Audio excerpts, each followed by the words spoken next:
Take a pit stop for all things NASCAR with the 4 Tire Change podcast. Here is your host, Dawson Iserloh. All right, it's 4 Tire Change. We are back with a lot to talk about. It's a little bit of an altered schedule here. In Louisiana, we like to shut down for a couple days. We call it Mardi Gras, so we're a little bit late this week. But it's actually perfect week to have the pod later in the week than earlier because we got a pretty important announcement yesterday, and we'll get to that in just a minute. First of all, though, we do need to go back and at least talk a little bit about Circuit of the Americas, which I enjoyed a lot. I thought it was a really good road course race. Look, the road courses have been pretty intriguing with the next-gen car.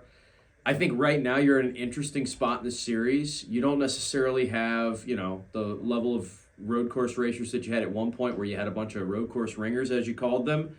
But you've got a few specialists, I would say, right now that I think make all these races really, really fascinating. Shane Van Gisbergen may be the most of all of them, now a full-time driver in the Cup Series. I've said it all year long. I think he makes the playoffs because I think he wins one of these things. When you look at how many there are on the schedule, I think he finds a way to win at least one of them. He was a factor in this race, but just didn't have the car, it felt like, to stay up there. Then, got himself into a couple little bit of situations and wasn't fast enough to run people down. But this was a really good race. And what I meant by the crop of drivers right now, SVG, you talk about AJ Allmendinger, all his experience on the road courses. We know how good Austin Cindric was in the Xfinity Series. Hasn't quite translated yet to the Cup Series, but we've seen him run well at some of these tracks.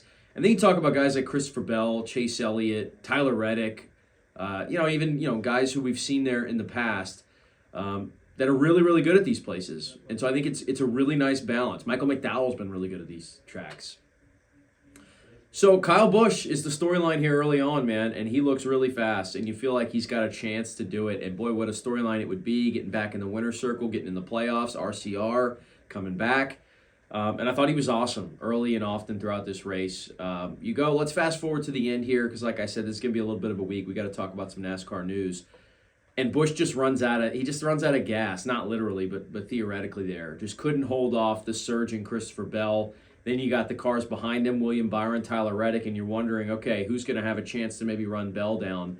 Bell, I thought it was awesome, too. I thought it was really classic NASCAR road course racing at its finest, where guys race each other clean, fair, race them hard, not afraid to make a little contact, but not shoving guys out of the way, not clearing them out into a corner, not ending their race to make the pass. Bell makes the pass patiently, calmly, and finally gets around. And see Bell, man, look, I've had, a soft spot for Christopher Bell for a while now. Felt like he's right on the cusp of becoming a superstar in this sport, and he does it again with just a really well-executed race. Really hurt for Kyle Busch, and look, I've never been the biggest Kyle Busch guy, but I think this last arc in his career has started to make him more likable somehow, and I think a lot of people have started to change their tune on Kyle. Not everybody, certainly, aware of that. But he falls back into 5th place. I think it's good that he's still got a nice finish out of this. It's been a nice start to the season points-wise. We're going to do kind of a points examination next week where we'll kind of recap the first month of the season. We'll go back and talk about where we're at. But you see some guys that are sitting in the top 10 right now that you maybe didn't expect. Michael McDowell, Bubba Wallace having really good starts to the season. But Kyle slips back to the 5th spot, and Christopher Bell gets the win at COTA to really kind of make, another statement. Back-to-back wins now for C. Bell, and that team's rolling. And, you start stacking playoff points this early in the season, frees you up, as we've talked about, frees you up later on in the year to be more aggressive in certain spots, go for wins, not have to worry about points racing, which he certainly doesn't have to do now. You always say, well, one win, things could get weird. Christopher Bell didn't have to worry about that anyway, and now he really doesn't because he's got 2. So, tremendous run for the number 20 team. Look, there was an incident on the track here, and Austin Cindric's going to get penalized for it, and they're going to dock him a lot for intentionally wrecking, a driver here. I think I actually like what NASCAR did by not going with the one-race suspension and basically citing back their previous instances, right, where you've had the Bubba Wallace run in, you've had different things, the Chase Elliott situation, and they say, look, we didn't feel like it was at the same level of speed, the same level of danger. And NASCAR has the right to judge these things case by case. And when you're talking about completely different circuits that you're running on, COTA versus Daytona or Talladega or Atlanta or, even a place like, Michigan, wherever you wanted to call it, it's so different. So I do think they have the right to kind of, it's not being inconsistent. I think it's being situationally aware is how I describe it. So I didn't have a problem with the way that they didn't suspend him. Now, 50 points is severe, man. It's legit. So it's going to be a big knock to that team. But all in all, I didn't have a huge problem with the way that situation was handled. Then we get to the news of the week in the NASCAR Cup Series.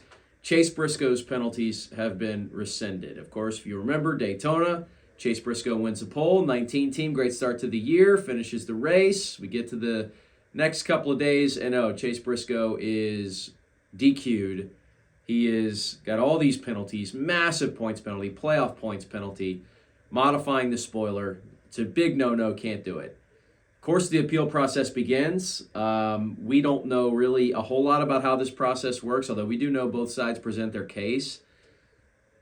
And they overturned the penalties. They overturned everything, not even reduced penalties, overturned completely. We've seen instances of this. It's not the first time. We've seen it with Hendrick. We've seen it with some of the other teams that have had some run-ins here in recent seasons. They ultimately decided that it was not an intentional error on the part of the 19 team, that this was more of a kind of a freak incident. So here's my problem with it all. I don't have a massive issue with them having you have to have an appeals process, right? You can't have a judge, jury, and executioner just say, hey, this is the deal and you're done. You have to have some sort of checks and balances in the power system in NASCAR. So I get that. But I think it's just so confusing nowadays what is and isn't overturnable. And like this was one, I don't think anybody was expecting this thing to be overturned. I didn't hear buzz about it. I didn't hear like, yeah, well, the 19 team thinks they have a really great case here. They think they have a really great shot. And maybe I just didn't do enough digging on it, but I did not expect this overturning. You know, with the single supplier source parts, it was pretty cut and dry. It's always been that way since they made this move. So I guess my confusion comes here, like, where's the line here for NASCAR? And when can we trust the results of the race? I guess that's the most frustrating thing. We've always had inspection, post-race tech, all that stuff, right? It's been since very recently where they've started having a few overturnings where they have deemed a car disqualified or something like that. We need to have our consumers, I think, of the sport, trust what they're watching week in and week out. And right now, with the inconsistencies in how things are officiated, both on the track, with the way the yellow flag does or doesn't come out late in a race, right? Some of the issues which we had last year that they supposedly, addressed with the DVP clock. And you've also got, the towing back to the garage area. Some of that's been addressed. All right, that's better. But now these, suspensions, like big time penalties, like points penalties, 50 points. Not, you get docked your pit stall selection for the next race. No, we're talking about serious point penalties. And then all of a sudden we go back, and now 3 weeks later, we're retroactively lifting the penalty. Briscoe gets all his points back. It changes the course of the season. And again, right now it's not that big a deal because you go, hey, it's race 4. Nobody's points racing right now. Nobody's watching the fine margins and going, hey, if we could pick up 2 points here. Obviously, you're always trying to amass as many points as you can. What if this was with 3 races left in the regular season? What if this was the last race of the regular season? And now you're talking about changing the playoff structure. And even if you go, okay, well, if there's 3 races left and they get it done before the last race, well, teams are going to race differently, thinking the 19 team is or isn't have a chance to make it in on points. You've got to be able to come up with a system. And I understand these things take time, and it's not like you just flip a switch and it's done all of a sudden. But this is a real problem, man, with people not being able to trust what they've watched. And they invest their 2, 3, 4 hours on a Sunday afternoon to watch a NASCAR race. And then they've got to go back and check 2 days later to see if any of those results were upheld, or if the driver who won the race had himself DQ'd, or if he had, later on in inspection. Like, that's a problem, man. So I don't know. I don't have a great solution for you. It was frustrating, though, to see all this play out, and then eventually the penalties now get rescinded, and it's like it never happened again.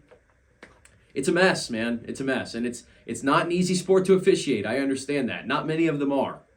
But it's really tough to see that play out. So, all that being said, let's move ahead to Phoenix here. I think it's always a great, preview for you. You've got a chance. As of now, the championship race is still at Phoenix. It's not my favorite thing that the sport does, but that's how it is. So this race right here is your chance to test things out, and I think that's always been a fun cat and mouse game. As far as my driver pick, the interesting thing is I was probably going to go with Christopher Bell. Now that he's won 2 races in a row, I'm kind of against the idea of picking him to win 3 straight, so I'm not going to do that. I'm going to switch things up, and I'll go with Ryan Blaney, man. Look, Penske's been really good here in the past. Blaney won the championship here. Didn't win the race, but won the championship, so obviously he knows what he's doing. Give me that Penske team, which has been, a little bit of an up and down start to the season. All the stuff that just happened with Cindric. Joey Logano with all the drama of his championship last year. But again, that's part of my point. Penske's won 3 championships in recent memory. They've been really, really good at Phoenix. So I'll pick Ryan Blaney to get the win. But really excited to see how this plays out again. I'm looking forward to watching some of those cars like Bubba Wallace, like Michael McDowell, who have really good starts to the season points-wise.